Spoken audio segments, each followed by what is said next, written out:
할렐루야. 내가 매일 기쁘게 순례길 행함은 주의 팔이 나를 안보함이요. 내가 주의 큰 복을 받는 참된 비결은 주의 영이 함께함이라.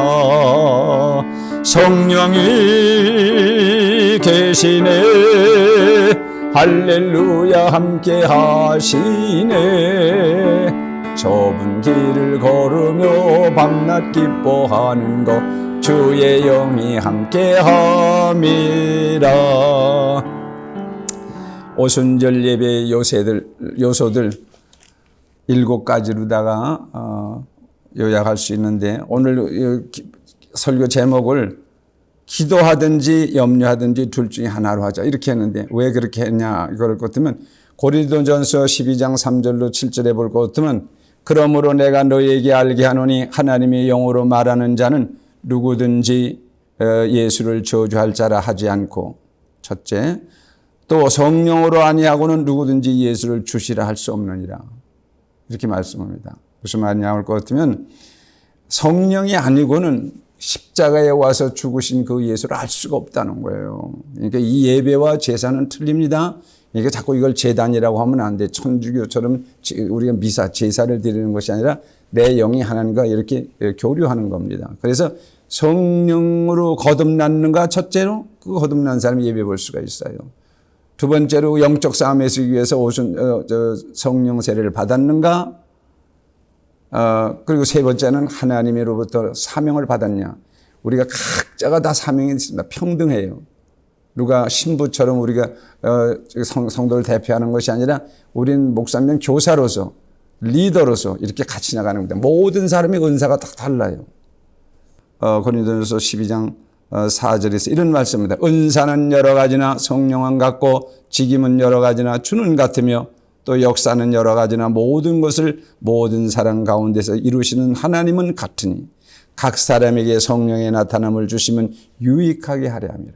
그래서 여러분, 성령 세례 받았다면 그 여러 가지 반응이 나옵니다. 이제 오늘 그걸 할 겁니다. 여러 가지 반응이 나오지만 그게 다 질서 있게 이렇게 움직이고, 은사를 준 걸 가지고, 영적인 은사지, 은사를 가지고 교회를 봉사하는 거고, 또 탤런트, 내 육신적인 재능을 가진 걸 가지고 봉사하는 거예요. 즐겁게 하는 겁니다. 거기 사랑의 기본이에요. 내숭에 불릴 듯하는 이 십자가의 그 사랑이 있게 되는 겁니다. 그것이 성령 세례 받은 자들의 예배입니다. 그 예배의 특징이 뭐예요? 기도예요. 그래서 이 오순절 교회의 특징의 7가지 가운데 첫 번째, 기도의 특성이 있어요. 예수의 보혈의 피로 구원받은 사람들의 기도는 호흡입니다. 기도를 하지 않을 거면 죽어요. 내가 영이 죽고 있다는 건, 뭐 없어지는 건 아니죠. 한번 거듭났으니까. 그렇다 하더라도 기도하지 않고는 영이 움직일 수가 없습니다. 육신에 매여서. 육신은 죄 아래 매여 있는 우리 그런 삶의 틀이 있기 때문에 꽂힐 수가 있습니다. 그래서 성령 세례를 받는 겁니다. 그래서 성부 하나님, 성자 하나님, 성령 하나님과 교류하는 거예요. 이것이 기도입니다. 그리고 성도 간에 신령한 대로 소통합니다. 우리가 여기 앉아서 서로 성도 간에 교통할 수 있고, 천사를 보내서 도와줄 수 있습니다. 우리 애들 미국 가서 유학할 때도 우리가 기도하면 움직이는 거죠. 그 영들이 움직이는 걸 우리가 그런 걸 느끼는 거예요.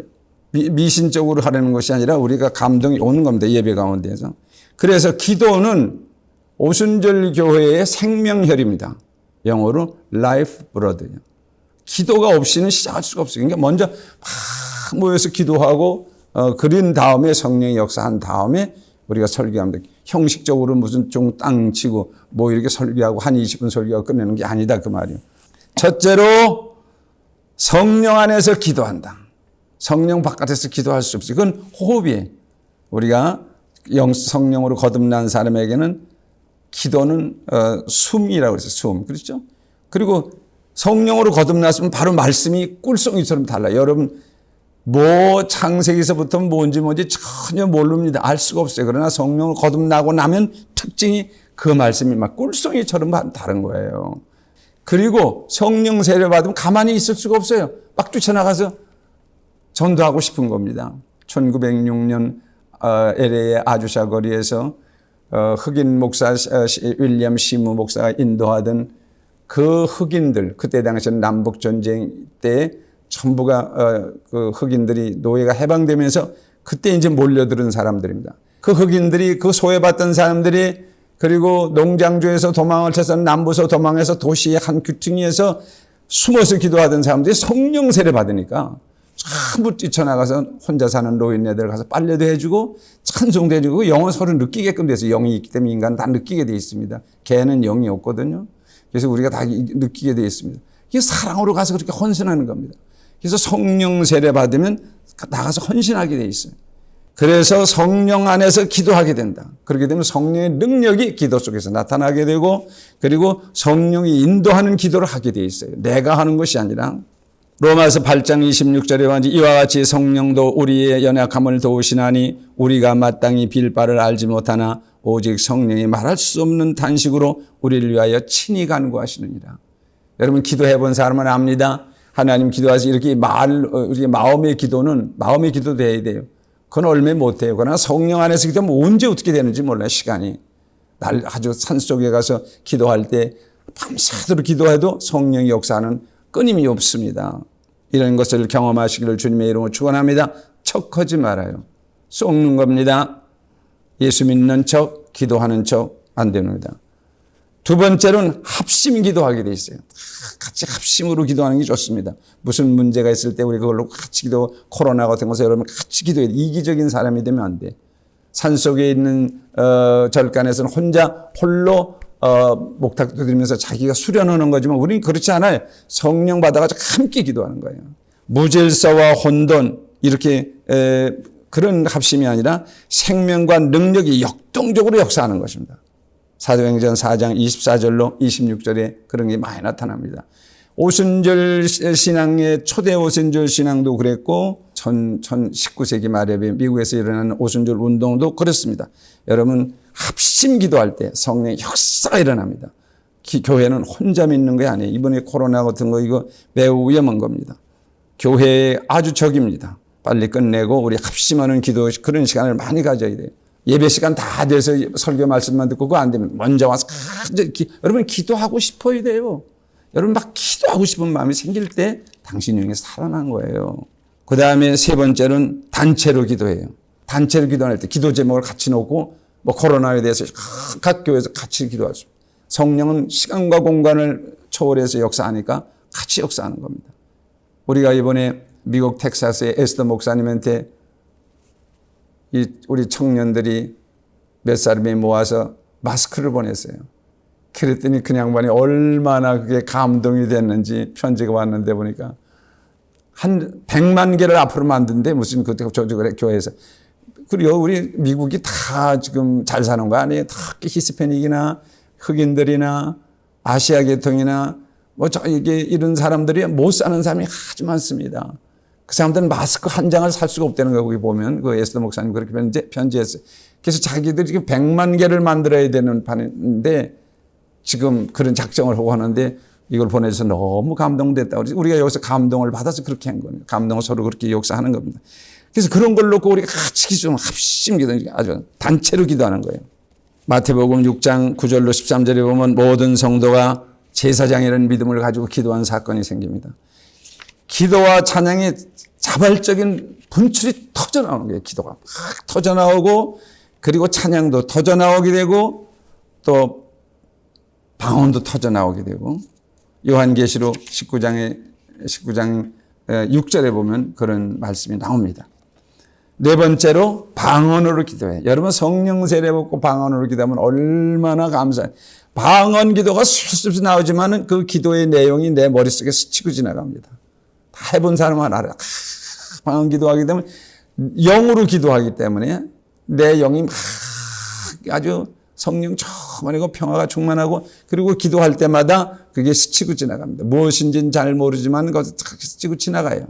고린도전서 14장 14절에 이런 말씀이 있습니다. 내가 만일 방언으로 기도하면 나의 영이 기도하거니와 나의 마음은 열매를 맺지 못하리라. 그러니까 마음의 기도도 해야 돼요. 그러나 영적인 기도도 해야 됩니다. 예를 들어서 우리가 대표 기도를 하라고 그러면 방언 기도를 하면 안 됩니다. 대표 기도는 내 마음으로 그날을 대표해서 기도하는 거예요. 그런 마음의 기도도 있어야 돼요. 그렇지만은 여러분 몇 시간씩 밤새워 산에서 기도할 땐 방언 기도가 아주 중요합니다. 방언은 기도도 되지만은 성령 세례 받을 땐 첫 번째 증표입니다. 그러니까 뭐 처음 자는 사람들은 안 받으려고 그러지 말고 방언 기도 받으세요. 그리고 방언을 밤새도록 기도하세요. 그렇게 되면 엄청난 축복이 일어날 줄로 믿습니다. 두 번째로는 영적 찬양이 있어요. 찬송은 곡조 있는 기도입니다. 그러니까 여러분이 그때그때 자기가 성령이 하시니까 내가 슬픈 마음이 있으면 거기에 합당한 기도가 나오고 그래서 그 다 기도, 찬송은요, 곡조 있는 기도예요. 그러니까 찬송을 많이 부르세요. 이 찬양에는 역사적으로 우리 세 가지가 볼 수 있으면 첫째는 천주교처럼 몇 사람만 성가대에 앉아가지고 하는 그걸 감상하는 시대가 있었어요. 그리고 또 지휘자에 의해서 성도들이 같이 이렇게 부르는 그런 찬송도 있어요. 그러나 오순절 교회는 그것이 아니에요. 지금은 노래방의 시대입니다. 우리가 극장에 가서 뭐 남 노래하는 거 구경하던 시대는 지나갔어요. 지금은 노래방의 시대 자기가 다 하는 겁니다. 그렇듯이 모든 사람들이 각자가 다 찬송을 할 수 있어요. 그래서 이 찬양은 곡조 있는 기도입니다. 에베소서 5장 19절을 보면 시와 찬미와 신령한 노래들로 서로 화답하며 너희의 마음으로 주께 노래하며 찬송하며 오순절 교회들의 찬송은 전통적인 교회 찬송가나 무슨 성가대 찬송하고는 틀린 겁니다.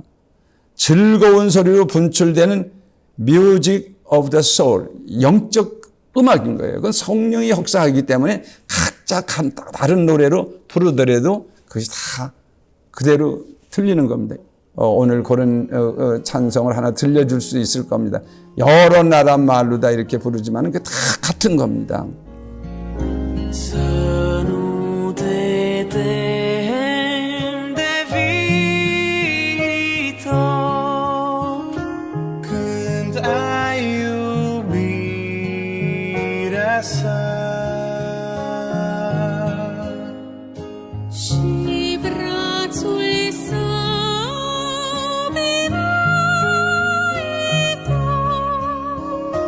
Trzecia powarata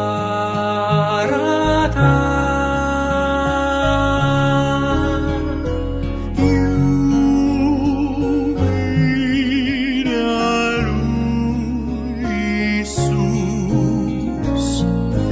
Evasande dedurre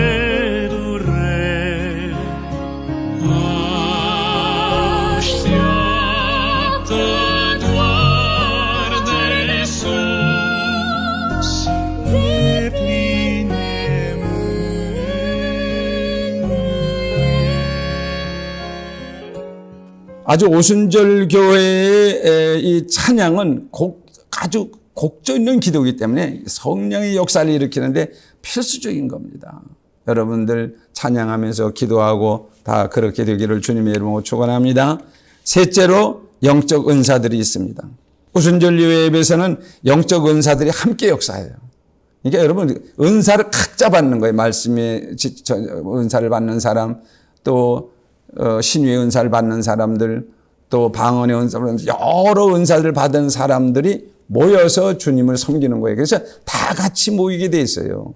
여러분 신앙생활이 잘 안 되는 거는 성도들과의 교제를 안 하려고 그러는 거예요. 고린도전서 14장 26절에 보면 그런즉 형제들아 어찌할꼬 너희가 모일 때 각각 찬송시도 있으며 가르치는 말씀도 있으며 계시도 있으며 방언도 있으며 통역함도 있나니 모든 것을 덕을 세우기 위해서 하라 이렇게 되어 있습니다. 그리고 넷째로 헌금이 있어야 됩니다. 헌금은 하나님의 약속 있는 계명입니다. 절간에서 헌금하라 그러지 않았어요. 하나님께서 11조를 통해서 모든 것이 하나님의 것이고 창조주의 것이라는 고백이 있고 그리고 그것은 천대에 이르는 우리의 복이 되는 거예요. 씨앗이 되는 겁니다. 그냥 예배의 헌금은 무슨 절간에 시주하는 것처럼 무슨 무당들한테 뭘 하는 것처럼 그게 아니에요. 약속 있는 계명입니다. 그리고 다섯 번째 예배의 반응들이 나와야 돼요. 여러분들 아주 예배의 반응들이 다양하게 나와야 됩니다. 손을 흔들기도 하고 기도도 하고 찬양도 하고 이렇게 하는데 이런 건 다 하나님이 각자 복종케 하는 걸 보여주는 겁니다. 그걸 자꾸 절제하지 마세요.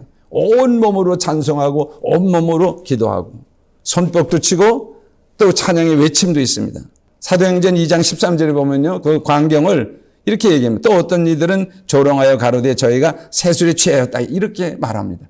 술 취하고 감사한 것은 그렇게 했다 그 말이에요. 그리고 엎드려지기도 하고 무아지경에 빠지기도 합니다. 여러분 이런 걸 절대 거절하지 마. 성령은 거절하면 안 됩니다. 예수의 보혈의 피로 구원받고 성령 거절하지 말고 받아들여야 돼요. 다 그렇게 되려는 게 아니에요. 어떤 사람은 이렇고 어떤 사람은 저렇고 그러니까 비판하지 말라고 말이에요. 그래서 서로 모여가지고 하나를 이루어집니다. 거기 생명의 아주 법칙이 있습니다. 다양한 법칙이 있어요. 미국이 위대한 거는 저렇게 막 무질서한 것 같지만 거기 생명의 법칙이 있습니다. 전제 국가가 위험한 거는 깨지면 끝나는 거예요. 우리 사도행전 2장 17절에 볼 것 같으면 하나님이 가라사대 말세에 내가 내 영으로 내 모든 육체에 부어주리니 너희의 자녀들은 예언할 것이요 너희의 젊은이들은 환상을 보고 너희의 늙은이는 꿈을 보리라. 이런 역사가 일어나기를 주님의 축원합니다. 여섯 번째 오순절 교회에 설교가 있어야 되는데 이건 성령의 나팔입니다. 전혀 다른 겁니다. 듣는 이도 다르고 준비하는 이도 다릅니다. 그러니까 여러분 말씀을 준비하는 것보다도 말씀 없어서 전하기를 원합니다. 그리고 날마다 성경을 먹어야 돼요. 오순절 성령은 폭발하는 성령의 역사가 일어납니다. 오순절 교회는 따로 교육하기보다도 이런 예배를 통해서 합니다. 그래서 말씀이 길어질 때도 있고 그렇다 하더라도 여러분은 그 말씀 속에서 아멘이 반응이 나오게끔 돼 있어요. 누구나 들을 수 있는 그런 말씀이 성령이 역사하시는 말씀이에요. 절대로 인간이 하셔서는 안 됩니다. 이거는 성령의 나팔이 되어야 되는 겁니다. 일곱 번째는 전부 나가서 결단하고 세상에 나가는 겁니다. 이 기쁜 소식을 전하러 나가는 겁니다. 그리고 주님 다시 오십니다. 예수님 다시 오신 그 신랑을 준비하기 위해서 두 가지를 해야 돼요. 성결하게 살아내야 되고 지옥으로 떨어지는 우리 사람들 구원하려고 열정이 있어야 됩니다. 그럼 지치면 또 다시 와서 기도하고 무장하고.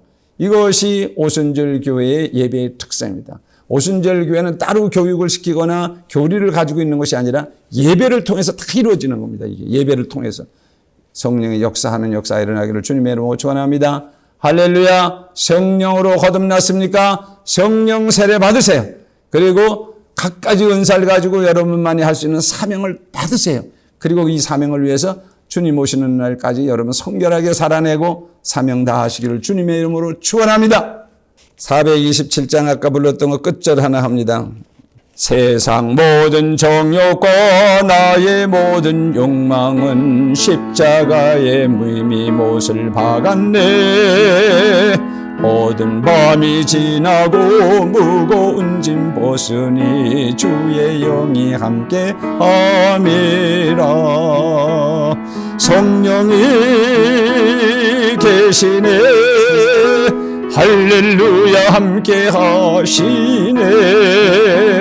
좁은 길을 걸으며 밤낮 기뻐하는 것 주의 영이 함께 함이라. 성령이 계시네. 할렐루야 함께 하시네. 좁은 길을 걸으며 밤낮 기뻐하는 것 주의 영이 함께 함이라. 우리 끝으로 하나 우리 다짐 한번 합시다. 기도하든지 염려하든지 둘 중에 하나만 하자. 한 번 더 따라합니다. 기도하든지 염려하든지 둘 중에 하나만 하자. 축도합니다. 이제는 우리 주 예수 그리스도의 무한하신 은혜와 우리 아버지 하나님의 만구하신 사랑하심과 보혜사 성령님의 감화 감동 인도 충만케 하십니다.